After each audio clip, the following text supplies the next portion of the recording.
네, 안녕하세요. 잘 지내셨죠? 네, 작년부터 뵌 분들도 있고요. 뭐 그 오래전부터 뵌 분들도 있고 오늘 처음 뵌 분들도 있는데요. 다 반갑습니다. 자, 우리가 이제 날씨가요. 이제 정말 공부하기 좋은 계절로 돌아왔어요. 밖에 날씨 좋은 만큼이요. 오늘 좀 이렇게 기분 좋게 공부 열심히 하고 돌아가시면 좋을 것 같고요. 자, 우리는 이제 5월 달이고요. 5월 반은 약술 및 약술 이제 총 정리하고요. 그다음에 이제 집중 사례 문제를 푸는 그런 반이라고 보시면 돼요. 자, 여러분들이 이제 기초 개념 같은 것들은 다 기본 이론 그동안 이제 뭐 3월 반 뭐 여기까지 해서 다 끝내셨고요. 또 올해 3월 달에는 기출 문제만 또 별도로 다 또 이미 풀어드렸기 때문에 우리 이제 5월 반에서는 대부분 기출 변형 그리고 신규 이제 문제 실전 문제들을 위주로 푸는 그런 반이라고 보시면 될 것 같아요. 자, 그럼 먼저 거기 앞에 프리페이스 거기에 간단한 목차가 나와 있는데요. 그거 설명드리고 본격적으로 시작하도록 할게요. 자, 저희 일단 학습 목표는 두 가지예요. 자, 먼저 약술, 전반적으로 약술이 한 110, 한 2문항 정도 되거든요. 좀 작년보다 좀 간소하게 해가지고 좀 내용 추가한 것도 있고요. 대신에 같은 내용은 내용을 좀 더 간결하게 수정 보완을 했고요. 그래서 약술을 한번 총 정리해 보도록 하고 그다음에 이제 사례 문제가 사실 조금 더 주가 돼야 되기 때문에 사례 문제를 좀 유형별로 좀 분석을 해보고 그렇게 해서 유형을 집중적으로 그 유형의 문제를 좀 반복해가지고 푸는 그런 패턴으로 공부를 하도록 할게요. 자, 그렇게 하게 되면 출제자가 출제를 하고 있는 핵심이 뭔지를 파악할 수 있기 때문에 같은 문제에 조금 실수가 있다 하더라도 그 핵심적인 부분을 잘 내용을 쓰시면 크게 점수가 낮지는 않아요. 그래서 고득점 하실 수 있도록 그렇게 내용을 구성을 했고요. 자, 저희는 4.5시간 진행을 하고요. 7주인데요. 거의 8주 시간이랑 거의 같다라고 보시면 될 것 같아요. 자, 그러면 여기 챕터 1하고 챕터 2 이렇게 크게 구성을 해드렸고요. 자, 먼저 배상 책임 부분이 좀 내용이 좀 더 많아요. 그래서 배상 책임 파트를 먼저 볼 건데요. 자, 안에 근제도 마찬가지예요. 처음에는 다 약술 문제 위주로 구성이 되어 있고요. 여기 배책 부분에서는 근제 포함 아까 112문제 정도 다 말씀드렸고요. 자, 그 다음에 두 번째는 이제 사례 문제를 풀기 위함인데요. 사례 문제를 풀기 위해서 필요한 뭐 이렇게 개념 같은 것들이 있죠. 그래서 출제자들이 어떤 출제 요소를 이렇게 보고 있는지 간단하게 다 정리를 따로 해드렸어요. 그래서 그걸 좀 본 다음에 이제 집중적으로 분석해서 문제만 쭉 풀어보도록 할게요. 아무래도 근제보다 배책이 양이 더 뭐 의무 배책도 들어가고 하기 때문에 내용이 좀 더 많다라고 보시면 돼요. 자, 그 다음에 근제보험도 마찬가지로요. 뭐 근제보험 개요라든지 근제보험 파트에서 중요하게 출제할 수 있는 여러 가지 요소들 먼저 살펴본 다음에 근제 부분의 약술인데요. 사실 근제보험은 다 약관 내용이기 때문에 거의 이론적인 내용이 많지가 않아요. 그래서 약술하는 내용은 배책보다는 거의 뭐 현저하게 준다라고 보시면 돼요. 다 약관 외우시면 될 것 같고요. 마지막으로 근제 파트 이제 집중적으로 문제 풀어보도록 할게요. 자, 우리 책임근제보험은 어차피 법률상 손해배상금 산정하는 게 사실 주된 좀 이런 실무 과목이기 때문에 손배금은 법원에서 사용을 하고 있는 거고 또 그렇기 때문에 어떤 뭐 딱 정확한 뭐 이거다 이런 건 없잖아요. 그래서 이제 주로 예전부터 대법원에서 어느 정도 정형화된 계산 방법에 의해서 사용하고 있는 그런 산식을 가지고 사용을 하고 있기 때문에 뭐 다른 과목들 막 약관이 맨날 개정되고 하는 삼보험 이런 것처럼 사실 공부할 건 사실 많이 없어요. 그래서 딱 책에만 딱 잡아 놓으시면 훨씬 더 수월하게 정복이 가능한 그런 과목이라고 보시면 될 것 같아요. 그래서 뭐 자보도 사실 비슷한 법리를 배우고 똑같이 배책이니까 하기는 하는데 우리는 좀 더 계산 문제가 더 많다 이렇게 생각하시면 될 것 같아요. 자, 그럼 제가 시작하기에 앞서서요. 이제 세 가지만 딱 얘기를 드리도록 할 건데요. 자, 거기 3독하면 합격한다라고 얘기를 드렸어요. 뭐 3회독하고 뭐 이런 것도 중요한데요. 자, 이제 앞으로는 이제 시간이 얼마 없잖아요. 그래서 본격적으로 좀 속도를 내주셔야 될 것 같아서 오늘 딱 여기 어렵게 또 오신 만큼 여기 적어드린 이 마음가짐 잊지 마시고 쭉 공부하시면 좋을 것 같고요. 자, 먼저 첫 번째. 수업만 들었다고 사실 합격하는 건 절대 아니거든요. 이렇게 얘기 들어보면 나는 수업도 듣고 책도 한 뭐 몇 번 회독을 하고 동영상도 몇 번 반복을 했는데 점수가 안 나왔어요. 이렇게 얘기를 하시는데요. 그건 그냥 동영상만 들은 거죠. 중요한 건 본인이 수업을 듣고 본인 것으로 소화를 하셔야 되는데 그래야 공부가 끝난 건데요. 그냥 거기서 멈춰버리신 분들이 굉장히 많아요. 그래서 꼭 이 교환도 마찬가지로 제가 이렇게 매주 그냥 문제를 뭐 만들어가지고 그때그때 드리면 뭐 저야 사실 더 시간적으로도 여유가 있고 수월하겠지만 이렇게 굳이 책으로 만들어 드린 이유는 이렇게 책으로 이렇게 단권화를 해드려야 사실은 공부하기가 훨씬 더 좋아요. 자료만 많이 모으시고 이런 것보다. 그렇기 때문에 여러분들이 제가 만든 이 교환을 이제 앞으로 설명을 쭉 드릴 거니까 이 교환을 믿고 여러분 것으로 소화하실 수 있도록 집중적으로 반복해가지고 꼭 공부를 해주시면 좋을 것 같고요. 자, 그다음에 두 번째는요. 이제 앞으로는 마음가짐이 틀려지셔야 될 것 같아요. 뭐 물론 1월 달부터 계속 열심히 해온 분들도 있겠지만 이제 한 3개월 정도가 남았는데 사실 7월 실전 문제, 실전 모의고사 문제 풀 때 그때 한 달 정도는 공부가 되지 않는 기간이에요. 그때는 이미 다 거의 공부를 끝내놓고 자기가 진짜로 현장에 나와서 모의고사 형태로 문제를 풀어보고 답안의 피드백을 받는 그런 시간이기 때문에 그때까지 공부를 할 수 있다. 이 기간이 아직도 남았다. 이렇게 생각하시면 절대 안 될 것 같아요. 그래서 이 2달 동안 공부 진짜로 완벽하게 끝낸다. 이런 마음가짐으로 꼭 공부를 해주시면 좋을 것 같고요. 그리고 이 기간, 이 2달을 어떻게 보내는지에 따라서 제가 생각했을 때는 합격의 성패가 좌우된다라고 생각을 하고 있어요. 나중에 그 모의고사 이렇게 풀로 이렇게 오시는 분들이 있는데요. 사실 저는 그때 처음 본 분들이 또 이렇게 많이 있을 수 있는데 그분들의 답안 이렇게 패디워크 해드리고 또 얘기를 나눠보면 거의 실전 모의고사반 끝날 때쯤에 이제 뭔가 이렇게 답안에 이게 좀 채워지시는 분들이 있어요. 그러니까 본인이 스스로 혼자 동영상 듣고 공부를 하긴 했는데 그게 잘된 방법이었는지 또 뭐 계획이 맞는지 이런 것들을 혼자서만 판단을 하니까 이게 정확하게 체크를 못했던 것 같아요. 그래서 이제 이게 이제 뭔지 알 것 같은데 이미 시험은 뭐 내일 뭐 이렇게 되는 분들이 사실 되게 많았어요. 그래서 그런 분들처럼 아쉬워하지 않으시도록 이 2달 동안 진짜로 끝낸다 생각하시고 이 2달 정말 빡세게 열심히 하시면 꼭 합격하실 수 있을 것 같고요. 자, 그래서 뭐 놀 거 다 놀고 가족 행사, 뭐 모임, 약속 다 참여할 거 다 참여하고요. 이런 거 하시면 안 될 것 같아요. 어차피 뭐 2달, 3달이기 때문에 그런 거 다 제쳐두시고 또 이 공부가 그렇게 만만한 건 사실 아니거든요. 그래서 집중할 때 집중하셔가지고 꼭 빨리 수월하게 합격하실 수 있도록 그런 건 추후로 미뤄두시면 좋을 것 같아요. 그리고 나 할 거 다 해놓고 남들하고 똑같이 합격하는 이런 좋은 결과를 바라는 건 사실 또 어불성설이기도 해요. 자, 그 다음에 세 번째 마지막은요. 자, 이제 실천이 중요한데요. 자, 오늘 이 마음가짐을 끝까지 잃지 않으시라고 얘기를 드렸는데, 자, 아까 처음에 얘기를 드렸던 것처럼 이 교환을 그냥 보기만 하면 안 되는 거예요. 저는 열심히 해서 만들어 드리고 열심히 해서 최선을 다해서 매주 강의를 해드릴 건데요. 중요한 건 현장에 나와서 그냥 듣고 내가 거기서 이해를 했다. 이게 공부가 끝이 절대 아니라는 거예요. 자, 이거 다 덮고요. 실제로 여기에 있는 같은 문제인데 문제를 조합해가지고 그냥 모의고사 형태로 딱 이거 풀어보세요 하면요. 내가 이미 다 맞춘 문제인데도요. 못 푸는 분들 태반이고요. 중요한 건 또 내가 아는 걸 하고요. 아는 걸 그 시간 내에 빨리 효율적으로 답안지에 옮겨가지고 제출하는 건 천지 차이예요. 틀린 거예요. 그렇기 때문에 반드시 매주 할 그 분량을 딱 정해 놓으셔가지고요. 복습을 하신 다음에 복습이 된 것 같다 이러면 이제 실제로 2차 시험 답안지에다가 답안 보지 마시고 문제 보고 여기 있는 거 옮겨서 적어 보시고요. 그 다음에 열어가지고 답안이랑 확인을 하신 다음에 틀린 게 나왔다? 그럼 그 부분만 수정하고 넘어가시면 안 돼요. 그냥 다시 새롭게 작성한다 생각하시고 다시 또 답안지에다 또 작성을 해서 완벽하게 맞출 때까지 그런 식으로 복습을 하셔야 진짜 자기께 되는 거니까 반드시 꼭 답안지에 옮겨가지고 복습하는 걸 마무리로 해주셨으면 좋을 것 같아요. 자, 그럼 제가 강조했던 거 3가지 말씀을 드렸고요. 자, 그럼 본격적으로 강의에 들어가 보도록 할게요.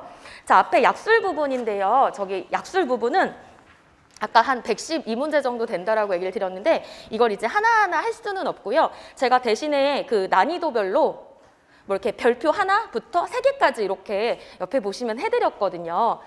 물론 별표 3개가 무조건 시험에 나온다. 그렇다고 별표 하나가 시험에 안 나오니까 보지 마세요. 이런 얘기는 아니거든요. 이제 뭐 중요한 내용이지만 시험으로 좀 내기에 적절치 않은 뭐 분량을 갖고 있거나 이런 건 뭐 어쩔 수 없이 뭐 별표 하나가 될 수도 있고 이렇기 때문에 또 여러분들께서 오래 공부하셔 보셔서 아시겠지만 뭐가 중요하고 뭐가 중요하지 않은 정도는 이제 어느 정도는 구별하실 수 있으리라고 생각을 해요. 그래서 여러분들 생각처럼 제가 좀 중요하게 생각하는 거 별표 3개로 했으니까 그거 참고하셔가지고 일단 보시면 되고요. 자, 대신에 여기 문제는 먼저 하고 사례 문제 풀지 않고 일단 사례 문제가 많기 때문에 사례 문제를 풀면서 필요한 기초 개념은 앞에 와가지고 쭉 약수를 정리하는 이런 식으로 진행을 할 거고요. 그 다음에 이제 좀 남는 문제들은 마지막 주까지 아마 힘들 것 같아요. 그래서 제가 생각한 건 따로 이 약술 부분 총 정리하는, 간단하게 하는, 그리고 또 어떻게 답안 작성하는 이런 부분들은 제가 마지막 주에 동영상 찍어가지고 따로 드릴 수도 있도록 그렇게 하도록 할게요. 자, 그럼 저희는 어디로 갈 거냐면 97페이지로 가보도록 할게요.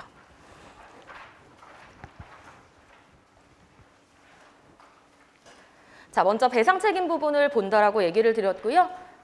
배상 책임 부분의 사례형 문제를 풀기 위해서 앞부분의 기초 개념들을 좀 간단하게 보도록 할게요. 자, 먼저 사례 문제의 출제 유형, 출제자가 질문하는 유형을 좀 이렇게 보면 다 사례 문제는 사실 보험금을 산정하라 이런 문제예요. 그럼 보험금이니까 결국 제3자의 손해액을 구해가지고 약관의 뭐 디덕터블 한도, 뭐 비용 손해를 고려해서 최종적으로 보험사가 줄 돈이 얼마냐를 사실 구하는 이런 문제가 우리의 사례 문제라고 보시면 되는데요. 거기에다가 이제 출제자가 조금씩 이제 변형을 하는 거죠. 예를 들면 뭐 사고를 1차 사고, 2차 사고, 그래서 1차 사고 보험금 얼마, 2차 사고 보험금 각각 구하시오 이렇게, 아니면 피보험자 한 명이 보험을 여러 개 가입해놨다. 그래서 그 각 계약별로 지급할 보험금을 구해라. 뭐 이런 문제예요. 결국 다 보험금을 산정하는 문제라고 보시면 되고요.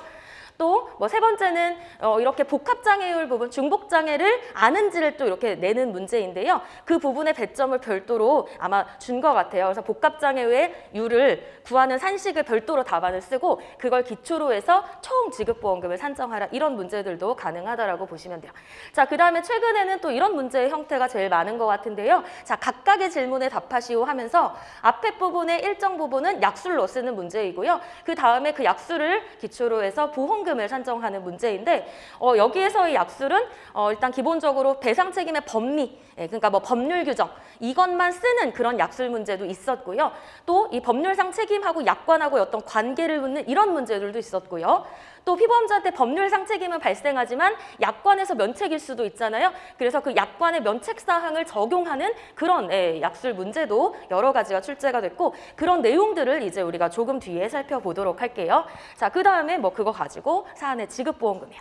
자, 결국에는 이렇게 각각의 질문이 아닌 다른 문제들도요. 마찬가지로 약술의 배점만 안 준 것뿐인 거지 결국에는 그 문제의 사실관계를 파악하고 보험가입사항 이런 것들을 다 파악을 해서 면부책을 결정해야 결국 보험금이 나오는 거기 때문에 그 앞에 면부책 판단하는 걸 별도로 배점을 많이 주는 거냐 아니냐 그런 차이인 것뿐이지 결국에는 이런 각각의 질문이 없다 하더라도요. 면부책은 반드시 지급보험금 산정의 필수적인 과정이라고 보시면 될 것 같아요. 그래서 우리는 안에 책에는요. 뭐 이런 4번의 유형으로 제가 출제를 해드린 문제도 있고요. 또 별로 이제 면부책에는 큰 쟁점 없이 뭐 손해액이나 보험금 산정하는데 쟁점이 있는 문제들도 골고루 이렇게 만들어드렸으니까요. 그런 의도 같은 것들은 제가 문제를 풀어드릴 때 말씀을 드리도록 할게요. 자, 그러면 거기 이제 여러분들 거기 계속 보시고 계시고요. 자, 우리가 먼저 배상 책임을 풀 건데 배상 책임의 보험금 산정에는 사실 큰 단계는 4단계가 이렇게 있죠. 자, 먼저 피보험자에게 법률상의 손해배상 책임이 발생을 해야만 약관에서 보상할 거냐 말 거냐로 사실 넘어갈 수가 있어요. 자, 그다음에 피보험자한테 법률상 책임이 발생을 하면 무조건 보상을 해주는 건 아니죠. 다시 약관 내용에 내용에 부합을 하는지 계약 내용을 봐야 되겠죠. 그래서 보험자가 이 법률상의 책임이 있다고 해서 무조건 보상해 주는 건 아니기 때문에 계약 내용을 사실 살펴봐야 된다라고 보시면 돼요. 자, 그럼 우리 사례 문제에서요. 이 피보험자에게 법률상의 책임이 발생하냐 안 발생하냐는 뭘 보고 알 수 있냐면 사실관계를 확인을 하시면 되겠죠. 자, 우리 실무에서야 엄청나게 구체적인 증거도 모으고 사실관계를 파악을 해야 되겠지만 우리 시험은 거기까지 할 수 없기 때문에 어느 정도 문제를 읽어보면 피보험자가 잘못한 내용이 다 나와 있어. 예를 들면 사고조사 결과 피보험자가 갖추어야 할 이런 표지판 같은 것들이 설치되어 있지 않았다. 안전요원을 배치하지 않았다. 이런 것들이 바로 피보험자에게 과실있음을 추정할 만한 내용이라고 보시면 돼요. 그래서 사실관계를 구체적으로 살펴보셔야 되는데 자, 문제에 따라서는요. 이 사실관계가 복잡한 경우도 있어요. 예를 들면 이 책임을 져야 할 피보험자가 다수 등장하는 경우가 있고요. 또 그러면서도 피해자가 한 명이 아니라 피해자가 다수 등장하는 경우가 있겠죠. 그럴 때는 더 확실하게 그림으로 도식화를 해보신다든지 해서 사실관계 정확하게 파악하는 연습이 필요하고 또 그런 내용들도 연습 문제로 나중에 풀어보도록 할게요. 자, 그 다음엔요, 이제 두 번째 단계 약관상 보상 책임 부분인데, 일단 기본적으로 보상하는 손해의 내용은 알고 계셔야 될 것 같고요. 자, 그 다음엔 약관의 면책사항을 암기를 하고 계셔야 되겠죠. 제가 아까 이렇게 다시 봤더니 면책사항 부분을 약술로 쓰는 문제가 한두 번 정도 출제가 됐고요. 나머지는 이제 사례 문제로 주어지고 나서 거기에서 피해자 누구는 면책, 뭐 피해자 누구는 부책 이런 식으로 면부책 사례 문제들도 한 20년도, 21년도 계속해서 출제가 되고 있는 것 같아서 그런 것들 보여드리고 다른 또 면책사항 문제들 풀어드리도록 할게요. 자, 그 다음에 담보 기준 같은 것도 사실 또 중요할 수 있어요. 예를 들면 손해사고 기준은 우리 보험 기간 중에 사고만 발생하면 보상을 해주는 건데요. 뭐 같은 보험을 여러 개 가입해놨는데 이제 사고 날짜가 A사의 보험 기간은 끝난 다음에 사고가 발생하는 경우도 있고요. B사는 보험 기간 중에 발생한 사고일 수도 있어요. 그래서 보험이 뭐 같은 명칭이라고 해서 무조건 가입됐다고 해서 무조건 분담하시면 안 되겠죠. 따라서 지문에 보험 기간이라든지 이런 것들이 주어지게 되면 유심하게 사고 날짜가 그 기간 안에 해당이 되는지를 또 보셔야 되는 거고요. 또 특히나 배상 청구 기준 같은 경우에는 또 검토하실 게 더 많죠. 뭐 소급담보 일자라는 개념도 나올 거고요. 뭐 ERP 이런 개념들도 나올 거기 때문에 전부 다 담보 기준 이런 것들도 여러분들이 살펴보셔야지만 면부책을 결정하고 그 다음 단계로 넘어가실 수 있다라고 보시면 돼요. 자, 그럼 약관상 면부책도 문제가 없다 이러면 결국에는 손해배상금을 산정을 하셔야 되는데, 자, 이 손배금은 누구 거냐면 피해자 거예요. 제3자 거라는 그런 얘기이기 때문에 우리 약관에서 봤던 계약자 또는 피보험자가 지출한 뭐 어떤 응급포송비, 손해방지비, 대의권 보존비 이런 것들은 피해자랑 무관해요. 그렇기 때문에 간혹 답안 보면 그런 비용 손해를 여기 손배금 단계에다 피해자 거다라고 쓰시는데요. 틀린 내용이겠죠. 여기는 이제 산정기초사항을 보시면 될 거예요. 주로 뭐 피해자의 생년월일, 피해자가 뭐 얼마만큼의 노동력 상실이 남았냐, 뭐 이런 내용들 쭉 여기 살펴보시면 되고, 사실은 이 손해배상금 산정하는 게 할 게 제일 많은 거고요. 그렇기 때문에 출제자가 여기에 배점을 제일 많이 주는 거라고 생각을 하시면 돼요. 자, 우리는 요거 산정해가지고 합계가 틀렸다 이러면 원래는 0.2여야 되겠죠. 하지만 그렇게 하면 합격할 수 있는 사람이 없어요. 그렇기 때문에 뭐 위자료, 입원일실, 장애일실 각각의 단계마다 각각의 부분 점수가 있다라고 생각을 하시고, 그래서 내가 위자료는 좀 틀렸어도요. 나머지 뭐 중복장애를 물어보는 문제에서 중복장애 산식을 정확하게 쓰고 그 부분에 대한 정답을 맞췄다 이러면 좋은 점수 받을 수 있다라고 보시면 돼요. 자, 각 항목마다 신중하게 여러분들이 끝까지 산정을 해주시면 될 것 같고요. 자, 그 다음에 마지막으로는요, 이제 약관에서 최종적으로 지급할 보험금을 산정을 하라는 문제였기 때문에 이제 보험금을 산정을 하셔야 되겠죠. 자, 그럼 보험금은 보험회사가 주는 거니까 다 그 기초는 어디에 있냐면 약관에 있을 거예요. 따라서 지문에서는 보험가입사항을 일단 잘 보셔야 될 거고요. 자, 그럼 약관 내용도 알고 계셔야 되겠죠? 자, 그런데 우리 뭐 자보처럼 약관이 그렇게 많은 것도 아니고요. 우리 어차피 다 배상 책임 약관에 이 보상하는 방법은 사실 다 같다라고 보시면 돼요. 그래서 지급보험금 산식만 사실 외우고 계시면 여기 부분은 해결하실 수가 있을 거고요. 결국 이 제3자의 손배금을 약관의 한도 내에서 주는 거기 때문에 손배금 산정이 일단 정확하게 돼야지만 보험금 산정이 답이 맞을 수 있다라고 보시면 되고, 그렇기 때문에 약관에서 봤던 일단 기본적으로 산식, 암기가 필요하고요. 또 계약자 또는 피보험자가 이 사고와 관련해서 별도로 지출했던 비용 손해 여기에 들어가야 되겠죠. 비용 손해, 뭐 손방비냐, 대의권 보존비냐 다 여기에 들어가는 거고, 또 한도가 또 틀리겠죠, 비용 손해. 그래서 정확한 산식암기 필요할 것 같아요. 뭐 그다음에 뭐 디덕터블 적용 같은 것도 사실 기출 문제로 나왔는데요. 뭐 예를 들면 사고가 한 번 사고로 피해자가 동시에 2명 이상이 다쳤다. 이랬을 때는 디덕터블은 사고가 한 번이기 때문에 피해자 각각에게 빼는 것이 아니라 뭐 한 번만 적용을 한다든지 이런 것들도 물어볼 수 있는 거고요. 또 뭐 대인대물 일괄 기준 혹은 인당 한도, 뭐 청구당 한도, 사고당 한도 이런 것들은 한도가 어때요? 자동 복원되죠? 그렇기 때문에 1차 사고로 한도가 다 소진이 되어도 2차 사고에 보험금 지급이 가능하다. 이런 내용들 다 여기서 검토할 수 있는 거고, 또 연간 총한도 같은 경우에는 한도가 어때요? 보험금 준 만큼 계속적으로 감소를 하기 때문에 보험 기간이 남아 있어도 총 한도가 일찍 소진이 되면 출보험금이 없는 거죠. 그래서 이런 총 한도가 설정된 이런 계약에서 뭐 피해자가 뭐 갑을병이 있는데 뭐 예를 들면 병은 총 한도가 소진으로 보험금 받을 게 없다. 이런 문제들도 출제가 가능하다라는 얘기죠. 그래서 이 각각의 단계마다 일단 사례 문제 지문을 보실 때 일단 모든 문제의 기초는 다 이렇게 보셔야 된다라는 거예요. 아무리 이게 쉬운 문제여도요. 그냥 넘어갈 수도 있어요. 막바로 그냥 손익 산정해서 보험금 산정하실 수도 있는데 일단 연습을 하는 거니까 다 한 명 한 명 보시는 거예요. 피보험자가 아무리 많은 사람이 등장을 해도요. 이 피보험자한테 일단 법률상 책임이 있는지 또 피보험자가 한 명이지만 피해자가 다수다? 이 피보험자가 그 피해자 각각에게 법률상 책임이 있는지 항상 기초대로 각각의 피보험자의 법률상 책임 발생 여부를 검토를 하시는 거고 그러려면 사실관계의 내용을 지문에서 정확하게 찾아서 해결을 하시면 되고요. 자, 그다음에 두 번째 보상 책임 부분에서는 약관 내용이니까 일단 여기는 사실관계 파악돼야 되고요. 그다음에 보험가입상 마찬가지로 요거 보셔야 되겠네요. 어떤 보험을 가입을 했는지에 따라서 면책사항 여부가 틀려지는 거고요. 또 피해자가 다수인 경우에는 사실관계를 읽어봐서 그 피보험자와 피해자의 관계를 또 유추를 하셔야 뭐 예를 들면 피보험자의 근로자가 다치고 제3자가 다쳤다 이러면 피보험자의 관계에 따라 그 근로자는 또 면책에 해당이 되기 때문에 그런 경우는 또 사실관계 그런 것들도 파악을 하셔야 되고요. 나머지는 기초사항 그다음에 마지막은 약관 내용이니까 보험가입사항 이렇게 확인을 하시면 될 것 같아요. 자, 그 내용이 97페이지에 있는 내용이라고 보시면 되고요. 자, 우리는 넘겨보시면 자, 이제 98페이지 목차를 한번 보시면 거기 아라비아 숫자 1번 이렇게 지금 내려가고 있거든요. 그래서 1번 먼저 이 피보험자에게 언제 배상 책임이 발생을 하는 것이냐 우리가 기본 이론 시간에 배웠던 내용을 거기 다 표로 정리를 해드렸어요. 보이시죠? 민법, 특별법. 그 다음에 뭐 청구권이 경합되면 뭐 소멸시효와 입증 책임으로 판단한다. 뒷장 넘겨보시면 그 내용들을 우리가 사실 배운 거거든요. 그래서 그렇게 정리를 해드렸고요. 그 다음엔 두 번째 뭐 약관상 그 보상 책임 단계로 또 넘어가시게 되면 보상 손해 같은 것들을 우리 약관이 많기 때문에 공부하기 편하시도록 싹 모아놨어요. 그래서 또 특이한 것들 이따 말씀을 드리도록 하고요. 넘겨보시면 또 면책사항도 봐야 된다라고 말씀을 드렸기 때문에 또 각 약관의 면책사항을 또 싹 모아놨어요.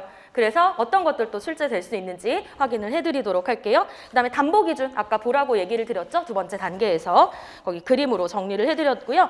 자, 그렇게 해서 또 105페이지 한번 넘겨보시면 실제로 기출문제가 여기 법률상 배상 책임 요런 파트 또 약관상 보상 책임 요걸 가지고 우리가 면부책을 결정을 하는 건데 이 면부책 단계에서 실제로 약술 문제나 사례 문제가 어떻게 나왔는지 요 부분만 따로 떨어뜨려서 보시는 건데요. 105페이지에 1번은 뭐 기출문제고요.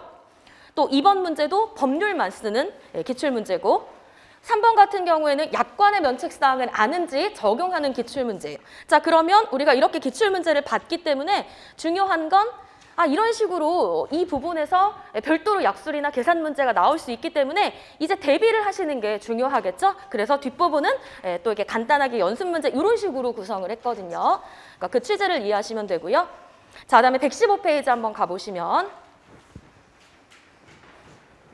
자, 그럼 이제 세 번째, 이제 손익산정 요 단계로 넘어와야 되겠죠? 그래서 먼저 기초 개념으로 우리가 이제 기본 이론 시간에 배웠던 거 다 그렇게 표로 다 정리를 해드렸고요. 또 이 부분이 사실은 배점이 제일 많은 부분이라고 했기 때문에 출제자가 어떤 출제 요소를 가지고 있는지 거기 116페이지 출제 요소 그리고 해당 연도 기출 문제, 기출 연도 같은 것들도 제가 다 분석을 해드렸기 때문에 기출을 보시고 기출이 좀 오래되었거나 혹은 아직까지 기출 문제가 없는 부분들을 조금 더 중점적으로 대비를 하시면 좋을 것 같고요. 실제로 작년에 H240 제한 적용, 그 다음에 가동기간의 여명 단축 부분은 한 번도 기출이 되지 않았다라고 계속 강조를 드렸고 많은 문제를 풀어봤었는데 작년에 그 두 문제가 한 번에 출제가 된 것처럼 이런 부분에서도 기출 문제를 좀 분석을 하는 것이 좀 중요한 것으로 또 보여지고요. 그 다음에 118페이지에 이렇게 넘겨보시면 이제 기초 개념 보고 기출을 분석을 했으니까 간단하게 이 부분에 필요한 기초를 연습해 볼 건데요. 사실 거기 나와 있는 뭐 각각의 항우 치료비, 장애율이라든지 그런 내용과 뭐 입원 일실만 별도로 뭐 장애일실, 그다음에 뭐 일실 퇴직금 이런 별도의 각각의 연습 문제들은 사실 3월달 반에서 다 하고 왔어요. 그래서 여기에서는 그걸 다 할 수는 없기 때문에 기본적으로 필요한 향후 치료비, 그다음에 장애율 부분만 따로 여기 연습하실 수 있도록 좀 문항을 넣어드렸고요. 자, 그다음에 123페이지에 보시면 지금 우리 여기 3번 손배금 산정 부분 여기 보고 있는 거죠? 여기 부분 보고 있어요. 자, 작년의 기출 문제인데요. 15점짜리고요. 사실 손해배상금 산정을 집중적으로 묻는 거는 산재 더하기 2엘 문제에서나 계속 출제가 됐어요. 산재 더하기 2엘 문제 같은 경우에는 이 2엘 자체가 손배금을 주는 거니까 이걸 구하려면 손해배상금을 산정을 해서 산재를 각 항목별로 빼야 되겠죠. 따라서 여기 문제에서는 무조건 이 3번 손해배상금을 산정을 할 수밖에 없는 그런 문제였는데 작년에 이제 처음으로 이 배상 책임에서 일반적으로 우리가 이 4단계에 걸쳐가지고 계속 연습을 하고 있었는데 이제 처음으로 이런 배책에서 이렇게 집중적으로 묻는 문제가 처음 출제가 되었다라고 보시면 될 것 같아요. 이게 가장 기본형 산정 문제예요. 뭐 디덕터블 빼고 이런 건 너무 당연하고요. 여기 이제 비용 손해는 없어서 마지막에 그냥 한도 내에서 지급만 하면 되는데 전부 다 전제 조건 여기 손배금 산정하는 이런 요소가 다 출제가 되었고 여기에 이제 H240 제한, 뭐 가동기간 내 여명 단축 이런 출제 요소들이 다 여기에 들어가 있다라고 보시면 될 것 같아요. 따라서 뭐 1번하고 2번 문제는 여기 법률상하고 여기 약관상 보상 책임에는 특별히 쟁점이 없기 때문에 사실은 이런 부분은 생략을 한다 하더라도 크게 점수에 이렇게 영향을 주는 부분은 아니거든요. 그렇기 때문에 3번에 이게 15점이니까 거의 뭐 한 10점 이상은 다 여기 3번에 들어가는 그런 부분이라고 보시면 될 것 같아요. 그래서 이런 부분들, 이런 식으로 출제가 될 수 있다라고 보시면 되고요. 자, 125페이지 보시면 자, 이제 마지막 단계예요. 최종 지급보험금 단계겠죠. 자, 그래서 여기는 손배금에도 쟁점이 있을 수 있고 보험금에도 쟁점이 있을 수 있지만 지금 출제된 걸 보면 다 여기 4번에다가 이번에는 포커스를 맞춘 걸 보실 수 있을 건데요. 거기 먼저 산정 요소 있고요. 뒷장에 넘겨보시면 127페이지에 기출 예시가 있어요. 자, 손해배상금은 어때요? 출제자가 다 산정해 놨죠. 우리가 산정할 일이 없어요. 그러니까 3번까지 쟁점이 없어요. 마지막 최종 지급보험금 단계를 구체적으로 묻고 있는 문제인데 아까 최종 보험금 단계에서 알고 계셔야 될 내용들은 이 지급보험금 산식은 기본이라고 얘기를 드렸고요. 비용, 전액 주는 거냐 한도액 내서 지급하냐 기본적으로 확인하셔야 될 사항이고 거기에다가 뭐 한 번 사고로 여러 명 다치면 디덕터블 한 번 뺄 것이냐 이런 기초 개념 필요하고요. 그 다음에 뭐 자동보건이냐 자동보건되지 않는 거냐 전부 다 거기 기출 예시에서 뒷부분 넘겨보시면 129페이지 작년 기출문제까지 포함해가지고요. 다 적어 묻고 있는 그런 문제라고 보시면 돼요. 129페이지의 기출문제 또한 손배금 산정은 우리가 안 해도 되는 거잖아요. 네, 그래서 여러분들께서 이제 문제는 이렇게 기출을 풀어보고 연습 문제를 풀어보면 다 할 수도 있어요. 충분히 시간이 있고 뭐 하기 때문에 다 안단 말이에요. 들어보면. 근데 중요한 건 아까도 말씀드렸지만 제한된 90분 내에 약술도 쓰고 여러 가지 문제를 빨리 풀어서 제출을 해야 되기 때문에 이게 다 내가 배웠던 내용을 뭐 표로 만든 거냐 아니면 그냥 줄글로 출제자가 쓰여졌냐 사실 이 차이뿐인 건데 내가 이게 한 번도 왠지 공부를 안 한 새로운 유형이 나온 것 같고 또 뭐 모르는 단어 등장하면 이게 뭐지? 막 이렇게 겁을 먹기 때문에 사실은 빨리 거기서 너무 검토 시간이 길어지고 해서 빨리 못 푸는 것뿐이거든요. 그런데 그거 지나고 나서 이렇게 보시면 다 배웠던 내용들이에요. 그래서 제가 핵심이 이런 부분이다 뭐 아니면 손배금의 가동기간 내 여명 단축이다 이렇게 공부를 하는 이유는 사실 그 문제를 완성을 깨끗하게 못한다 하더라도 지금 출제자가 어떤 부분을 집중적으로 물어보고 있는지만 사실 빨리 파악해서 다른 부분을 좀 부족하게 쓰더라도 핵심 부분을 정확하게만 쓰면 사실 점수는 그렇게 낮게 나올 수가 절대로 없거든요. 그래서 여러분들 그런 핵심을 잘 파악할 수 있는 그런 훈련을 할 수 있도록 뒷부분의 문제를 다 그런 식으로 좀 풀어보도록 할게요. 자, 그럼 앞으로 다시 돌아오시면요. 98페이지.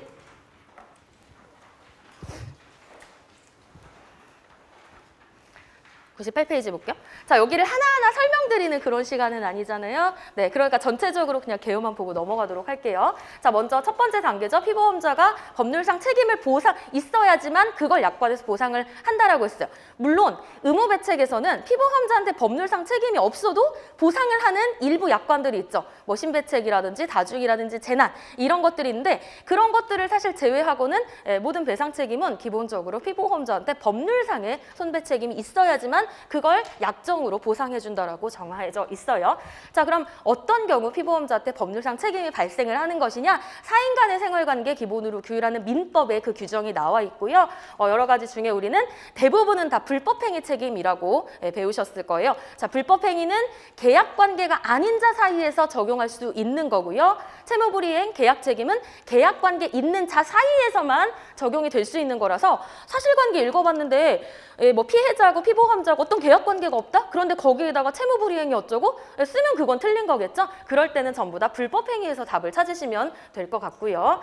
자, 그럼 이제 여기 표에는요, 간단하게 이제 그 부분에서 좀 중요한 알고 있으셔야 될 내용만 제가 거기 책에 있는 것보다 더 간단하게 여기 요약을 해드렸던 거고요. 귀책 사유가 없다라는 점 채무자가 증명을 하는 게 중요했고요. 또 여기와 관련해서 우리가 이걸 배웠던 이유는 뒤에 사용자 배상 가가지고 신의식상 부수적인 의무인 안전배려나 보호의무 위반이 있으면 이 390조를 적용할 수 있기 때문에 배웠던 거죠.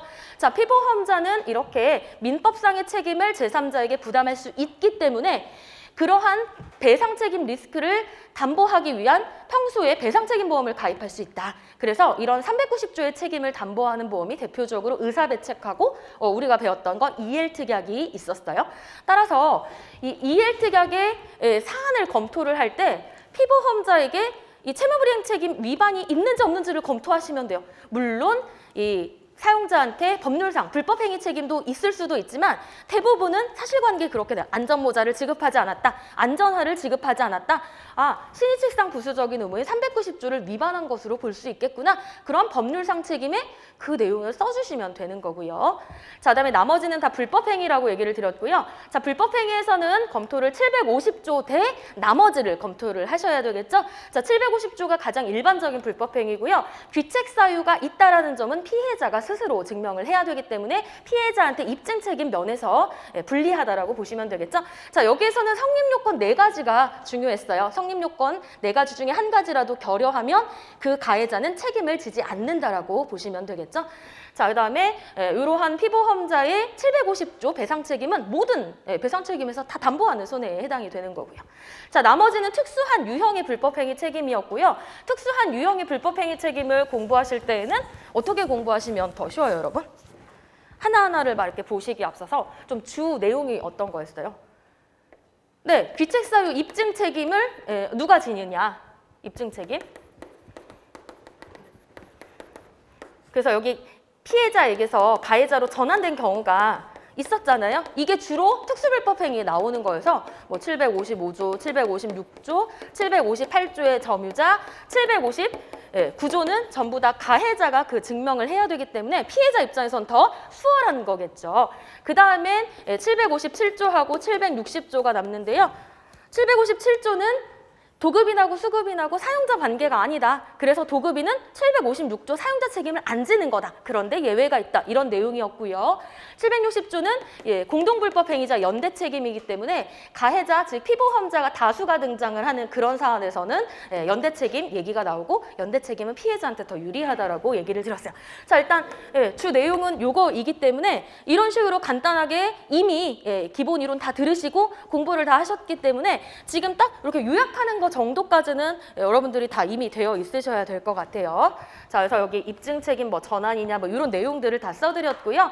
각각의 이 법률상 책임을 질 수 있기 때문에 그러한 법률상 책임을 담보하는 여러 가지 요 영업배상 책임의 각종 특약들을 우리가 다 살펴봤어요. 그럼 반대로 이렇게 된단 말이에요. 시설 소유자 특약에 보상하는 손해를 쓰고 적용할 수 있는 책임 법리에 대해서 써라. 자, 그럼 보상 손해는 뭐 외우시면 되는 거고요. 자, 그럼 책임 법리를 써라. 이게 무슨 말일까요?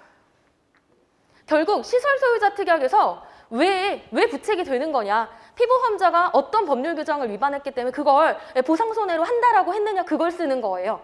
자, 그럼 시설 소유자 특약. 어떤 경우가 있겠어요? 대표적으로 피보험자 본인의 진짜로 불법 행위로 손님을 다치게 한 경우도 있고요. 또 대표적인 유형이 있잖아요. 네, 근로자를 고용해서 근로자가 그 종업원이 서빙하다가 손님을 다치게 하면 사용자는 756조 책임 때문에 손배 책임을 지니까 보상한다라고 얘기를 드렸고요. 또 있죠. 영업활동만 담보하는 게 아니잖아요. 시설의 소유 사용 관리를 담보하는 거니까 어떤 시설의 하자. 네, 그러면 뭐 화장실, 시설 내부에 뭐 카페, 화장실 내에 어떤 하자로 손님이 다치게 되면 758조의 책임을 또 질 수 있는 거잖아요. 그래서 각각의 이런 법률상 책임을 시소유에서 담보하는 거니까 뭐 책임 법률을 쓰시오 하면 그런 뭐 750조, 뭐 756조, 758조 그런 상황을 들어가지고 예시를 내서 이렇게 쓰시면 되고 실제로 그런 기출 문제들이 출제가 된 적이 있다라고 보시면 돼요. 그래서 이 순서를 바꿔가지고 적용을 하는 거냐, 배상 책임을 여기서 담보하는 거냐, 뭐 그 차이인 거지 내용은 같다라고 보시면 될 것 같아요. 자, 그다음에 특별법에 대한 내용을 배우셨을 거고요. 특별법은 민법에 우선 일단 적용이 되고요. 이 특별법상에 없는 내용은 민법이 보충 적용된다라고 예를 드렸어요. 예를 들면 제조물 책임법이 민법의 특별법, 불법행위의 특별법이었고요. 제조물 책임에는 소멸시효라는 내용이 없어요. 그렇기 때문에 민법의 불법행위 소멸시효가 그대로 적용이 되는 그런 식으로 적용을 하시면 되고요. 피해법은 과실이라는 말 대신 결함이라는 게 있었고 그렇기 때문에 피해법의 결함에 대한 기본적인 정의가 있었는데 이런 내용들 다 이제 암기가 되셔야 되고 다 약술 문제로 출제가 가능하고요. 자, 그다음에 뭐 징벌적 손해배상에 대한 내용의 언급도 있었고요.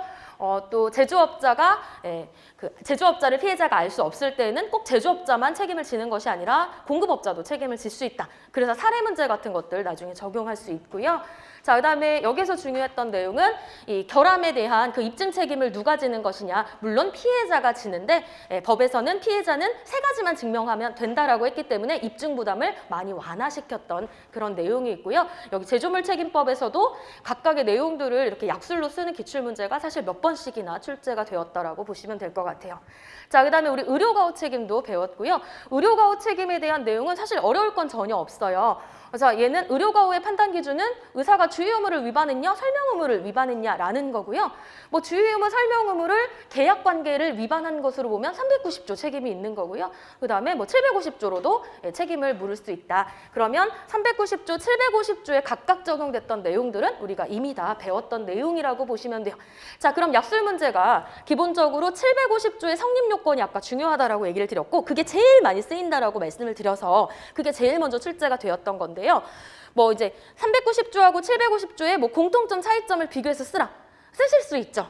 네. 자, 그러면 의료가호 책임에서 피해자 그 의사 측에게 적용할 수 있는 피해자가 의사 측에게 책임을 물을 수 있는 손해배상 청구의 원인 구성 방법을 두 가지 쓰시오. 이래도 못 쓰는 거예요. 아까 좀 전에 물었던 390조하고 750조의 내용을 쓰는 거기 때문에 결국 그 답의 본질은 어디 가지 않는 거예요. 이렇게 문제만 이렇게 바꿔서 낼 수 있다라고 보시면 되고요. 뭐 피해자는 뭐 유리한 걸로 행사를 하시면 되겠죠. 물론 실무에서는 750조 쪽으로 뭐 입증 책임 부담도 좀 완화시켜주고 있어서 750조로 책임을 많이 묻고 있기도 하지만 어쨌든 유리한 거 선택할 수 있는 건 뭐 기본적인 내용이었고요. 자, 그래서 여기 우리가 민법도 배웠고 특별법도 배웠고 또 민법에선 채무불이행하고 불법행위 또 불법행위하고 특수불법행위를 배웠는데요. 자, 이렇게 경우에 따라서는 이 피보험자가 여러 가지 채무를 부담을 할 수 있게 되기 때문에 피해자 입장에서는 여러 가지 청구권을 다 들어가지고 책임 있다라고 가해자에게 물을 수는 없고 유리한 걸 선택해서 행사를 해야 되기 때문에 그때 유리한 걸 주로 뭘로 판단하냐, 귀책 사유에 대한 증명 책임을 누가 지는 것이냐 혹은 소멸시효 이런 것들로 판단을 하기 때문에 여기 그런 내용들을 좀 적어드렸고요. 자, 그다음에 이건 뒤에 가서 얘기를 드릴 거지만 우리가 채무불이행을 사실 배웠던 이유는 의사의 보호 의무 위반, 그다음에 주로는 더 사용자 책임에서 사용자의 안전배려 의무 책임 때문에 채무불이행을 더 많이 배웠다라고 얘기를 드렸는데요. 자, 그럼 여기 채무불이행의 소멸시효는 일반 채권 10년으로 보고 있거든요. 자, 그런데 우리 민법에서는 이 채무불이행을 상사채권으로 보면 소멸시효는 민법에 5년이라고 사실 규정이 되어 있어요. 이 내용은 맞는데 자, 우리가 일반적으로 이 사업주의 안전배려 의무를 위반하게 되면 그럼 그때 소멸시효를 몇 년 적용한다라고 얘기를 드렸죠? 둘 중에 하나일 텐데. 상행이 불법행위에서 비롯된 채권으로 보고 5년 적용하는 게 일반적이라고 얘기를 드렸잖아요. 네, 최근에 대법원 판례가 10년 적용, 일반 채권으로 적용하라라고 하는 그런 판결이 나와서요. 요거 뒤에 가가지고 근제 파트 가서 다시 설명을 드릴 거고 책에도 그 내용을 적어드렸어요. 자, 그 다음엔 여기 귀책사유 입증 책임도 이렇게 한 번에 다 정리를 해드렸고요. 이거 표로 다 정리해드린 거 다 약술 문제로 쓰실 수 있어야 되는 내용이에요. 자, 보시는 방법은요. 기본적으로 채무불이행 빼고 채무불이행은 채무자가 하는 거라 그건 별개의 영역이고요. 나머지는 다 불법행위인데요. 자, 불법행위에서 기본적으로 피해자가 가해자의 귀책사유가 있다. 이걸 증명하는 게 원칙이었고 나머지는 다 어때요? 뭐 전환되거나 입증 부담을 뭐 이렇게 좀 피해자한테 완화시켜주고 하는 특수한 내용이라고 보시면 돼요.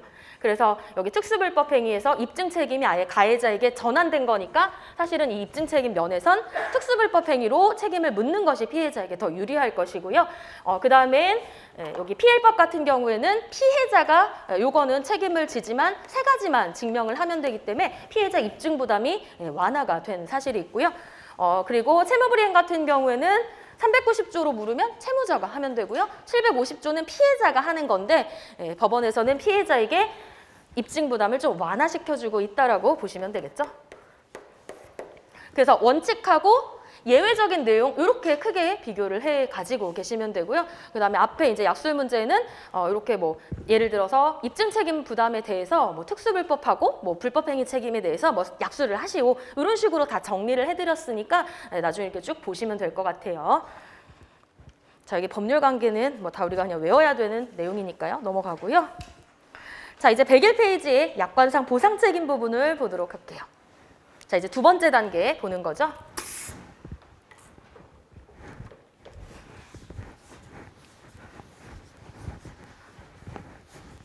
이제 대학생분들 다 개강하셨죠? 대면으로 하고 있죠? 저 강의 나가는 데는 올 학기부터 대면을 한 학교가 있고요. 이제 계속 비대면을 했다가 이제 다음 주부터는 교육부에서 다 이제 대면으로 하라 그래가지고 이제 저도 이제 학교까지 가야 되거든요. 그래서 학생들한테 물어봤더니 빨리 학교 가고 싶다고 할까요? 대학생들이? 아닌 거예요. 되게 놀랐어요. 학교를 안 가고 싶다는 거예요. 이미 지금 너무 익숙해져갖고 학교를 안 가고 싶다 해서 너무 깜짝 놀랐어요, 사실은. 네. 많은 걸 바꾸는 것 같아요. 자, 보상하는 손해를 보도록 할게요. 자, 여기 약관상 보상 책임을 보셔야 되는 이유가 뭐죠, 여러분?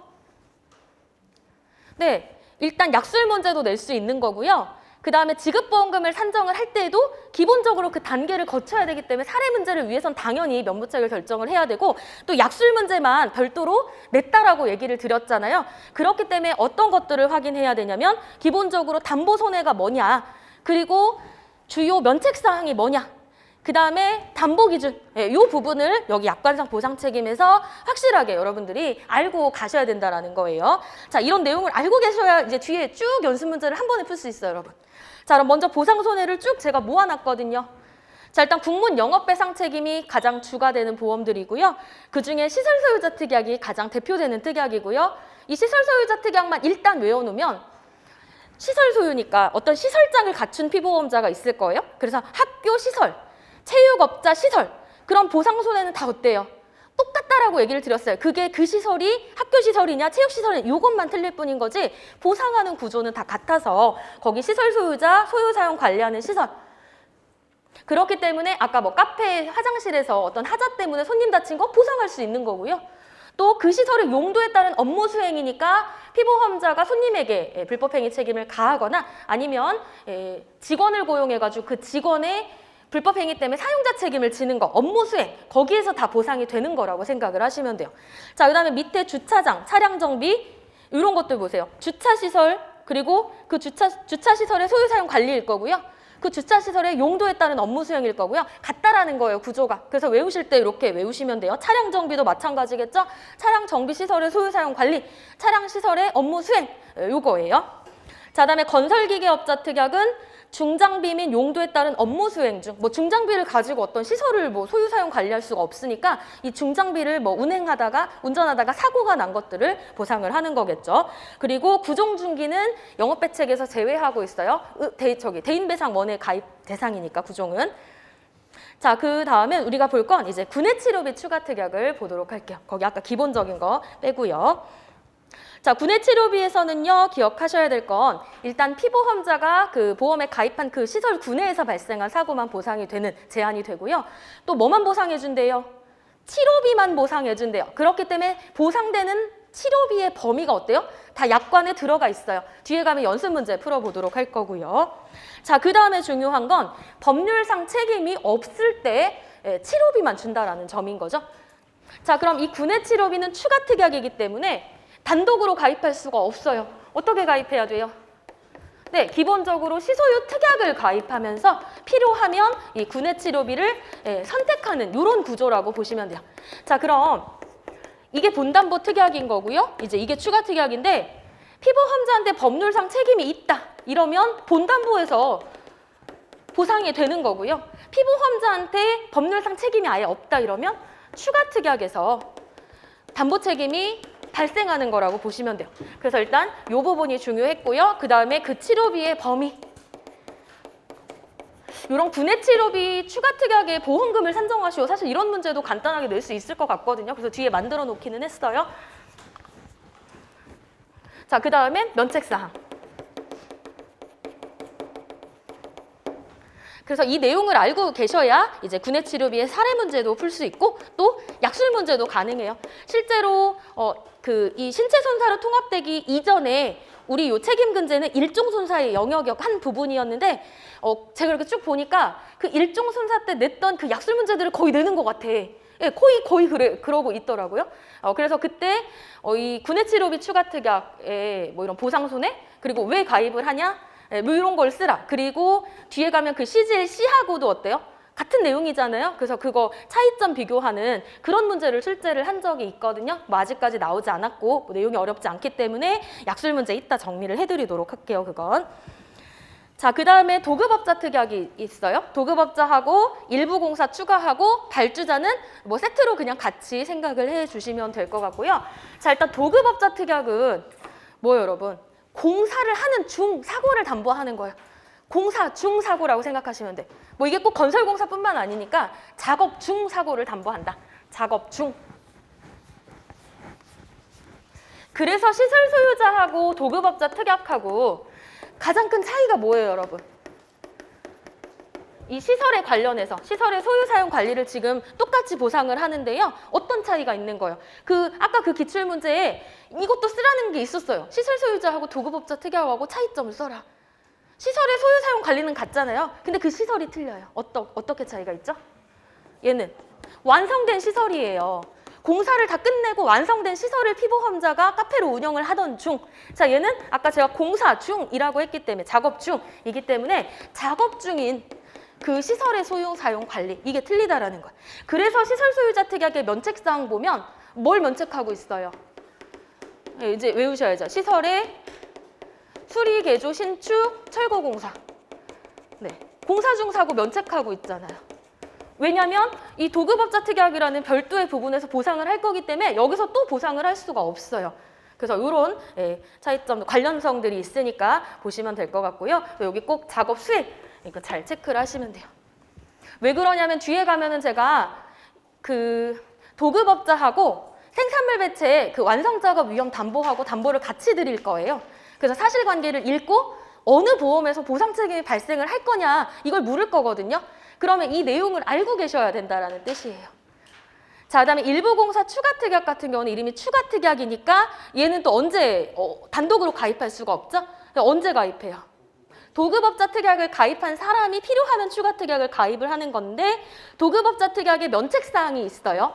전체 공사의 일부에 피보험자가 참여하고 있을 때 그 전체 공사 참여하고 있는 모든 근로자에게 피보험자가 입힌 손해는 도급업자 특약의 면책사항이기 때문에 그런 경우 보험료를 더 내면 부책으로 하겠다. 그게 바로 일부공사 추가특약이었기 때문에 또 이런 내용들을 알고 계셔야 사실관계를 읽어봤을 때 빨리빨리 이게 면부책이 나온다라고 보시면 될 것 같아요. 자, 그다음에 발주자 및 필적 특약 같은 경우에는 주로 이제 뭐 노무 도급인이라든지 이렇게 도급공사 준 사람들의 감독부주의에 따른 책임을 담보를 하는 거고요. 여기는 전부 다 어때요, 여러분? 다 면책 사항들이 다 근로자와 관련된 면책이에요. 그래서 기본적으로는 이 제3자를 보상해주는 보험들이잖아요. 그럼 그 제3자 안에는 사실 근로자도 들어가지만 근로자는 산재라든지 재해보상의 영역이 있기 때문에 그 제3자에서 다시 또 근로자들은 다 면책을 하고 있어요. 그래서 도급업자에서도 근로자 면책인 거고 그럼 내 근로자만 면책이겠어요? 다른 근로자도 다 면책이란 말이에요. 근데 물론 일부 공사 이렇게 예외는 있어요. 보험료를 냈으니까. 자, 그럼 발주자도 다 마찬가지라고 생각을 하시면 돼요. 내 근로자도 면책일 거고요. 또 도급공사를 줬다라고 했으니까 그 수급인의 근로자도 다 면책하는 거예요. 왜 그런 거예요? 누구만 보상을 한다라는 거죠? 예, 그런 근로자를 제외한 타인, 진짜 지나가는 행인, 제3자 이런 사람들을 보상하기 위해서 영업배책을 가입을 하는 거기 때문에 그렇다라고 보시면 되고 또 근로자 면책하는 이유는 다른 재해보상이 있기 때문에 여기서도 주면 이중보상 되잖아요. 예, 그런 걸 합리적으로 제한하는 취지라고 이해하시고 또 면책사항을 나중에 외워보시면 좋을 것 같아요. 자, 그럼 이제 이런 데서 들어가야 될 뭘 보상하는 손해를 쓰라 이러면 이걸 막 이렇게 달달 사실 외워서 쓰면 참 좋겠지만 그렇게 할 수 없기 때문에 뭐 전체 공사 참여, 모든 근로자 뭐 이런 식으로라도 핵심 단어는 외우고 계셔야 돼. 그리고 이 경우에도 피보험자의 근로자는 당연히 보상하지 않고요. 자, 그리고 감독부주의. 피보험자의 수급인이 수행하는 업무에 대해서 피보험자의 감독부주의 이런 단어가 꼭 들어가주면 좋다라는 거예요. 핵심적인 포인트 되는 단어예요. 자, 그 다음에 관습상의 비용 및 형사합의금 담보특약은 어디서 나왔을까요? 이건 어디서 보신 것 같아요? 의료과실, 의사배책에서 보셨던 것 같고 의사배책에 가입할 수 있는 특약이 사실 여러 가지가 있었는데요. 그 중에서 그나마 좀 내용을 쓸만하고요. 뒤에 가면 제가 문제를 풀 거기 때문에 이거 알려드리도록 할게요. 자, 일단 요건이 3가지가 필요하네요. 일단 환자가 뇌상태 포함해서 사망을 해야 되고요. 그래서 의료 분쟁을 제기를 해야 된다라고 얘기를 드렸고요. 그 다음에 뭐 분쟁 조정을 접수하거나 아니면 사법기관의 의사를 고소를 해야 되는 그런 요건을 가지고 있어요. 자, 그 다음에 중요한 내용은 피보험자한테 배상 책임 유무에 관계없이 피보험자가 회사의 동의를 얻어서 그 유족에게 지급한 뭐 위로금이라든지 어떤 뭐 그런 형사합의금 이런 것들을 특약의 한도 내에서 보상을 하는 거예요. 그냥 위로금 정도 주는 거고 또 배상 책임이 없을 때에도 또 줄 수 있기 때문에 뭐 한도가 많지는 않겠죠. 그런 한도는 그 지문에 다 들어가 있을 거고요. 중요한 건 배상 책임 유무를 따지지 않는데요. 일단 막 의료과실을 주장하고 있는데 거기에다 대고 의사가 막 이거 과실 없으니까 이건 뭐 알아서 하세요 이렇게 하지 않는다라는 거죠. 그래서 그럴 때 이런 특약을 가입을 해놓으면 여기서 보상을 해줄 수 있다라고 보시면 되고요. 자, 그 다음에 완성작업 위험은 어디서 보셨어요? 이거 생산물 배상 책임 보험의 주계약이 바로 완성작업 위험 담보라고 보시면 돼요. 이거 생산물 배책.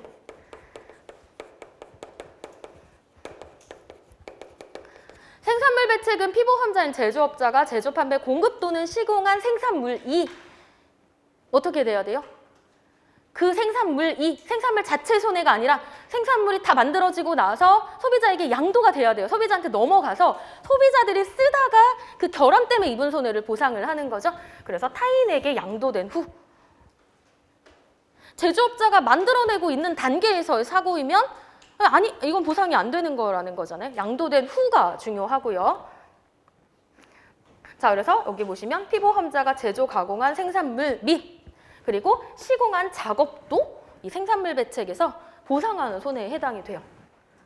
피보험자가 제조, 가공한 생산물이 타인에게 양도돼가지고 그 후에 어떤 뭐 하자 때문에 발생한 사고 혹은 피보험자가 다 완성한 작업이 소비자에게 다 넘어가가지고 소비자가 그걸 쓰고 있다가 발생한 사고도 생산물 배책에서 보상을 해주고 있다라고 보시면 돼요. 그래서 뒤에 가면은 요거 아까 전에 도급업자 특약하고 요 완성작업 위험 담보하고 실제로 보상 손해를 어떻게 구별을 해야 문제를 풀 수 있는지 알려드리도록 할게요. 자, 그다음엔 개인 배책 여기까지만 하고 쉴게요. 자, 개인 배책은 이제 지금까지 봤던 건 다 영업 배책이었고요. 이제 피보험자 개인이 가입할 수 있는 개인 배책이고 사실 보상하는 그 담보의 그 종류가 3가지인데요. 가족, 그다음에 개인 그냥 일반적인 일배책, 그리고 자녀 일배책인데 이게 다 같은 내용을 보상을 하니까 이게 사람들이 중복해서 자꾸 가입을 하는데 어차피 중복해서 가입을 해도 다 못 받잖아요. 비례보상 해가지고 독립책임으로 다 분담해서 받잖아요.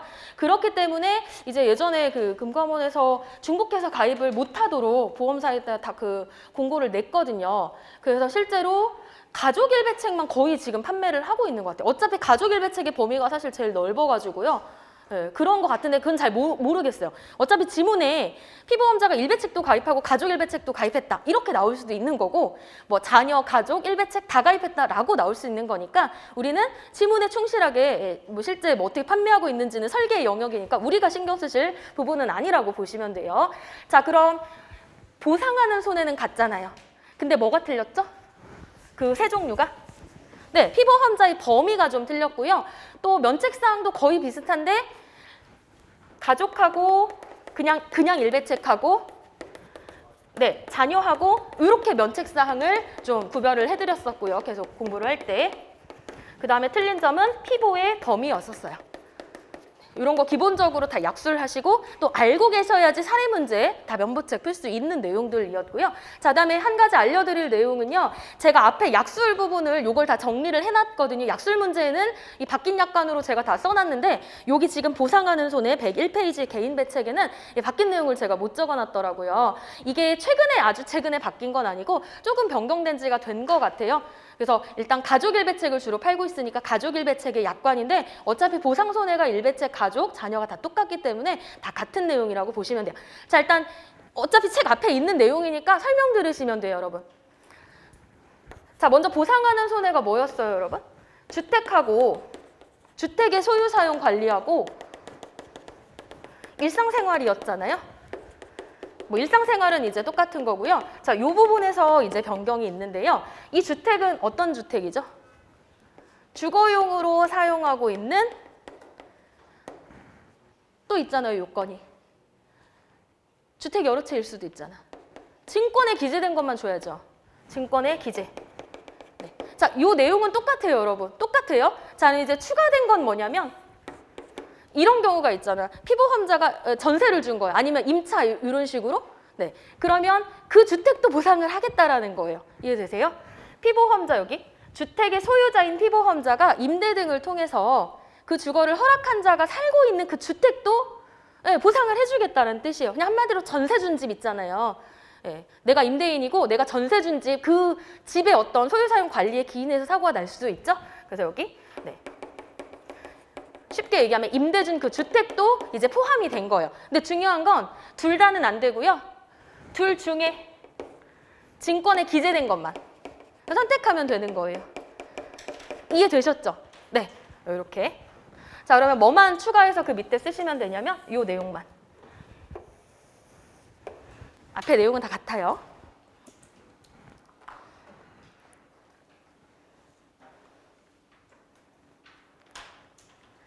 임대 등을 통해 주거를 허락한 자가 살고 있는 주택도 증권에 기재가 되어 있으면 된다.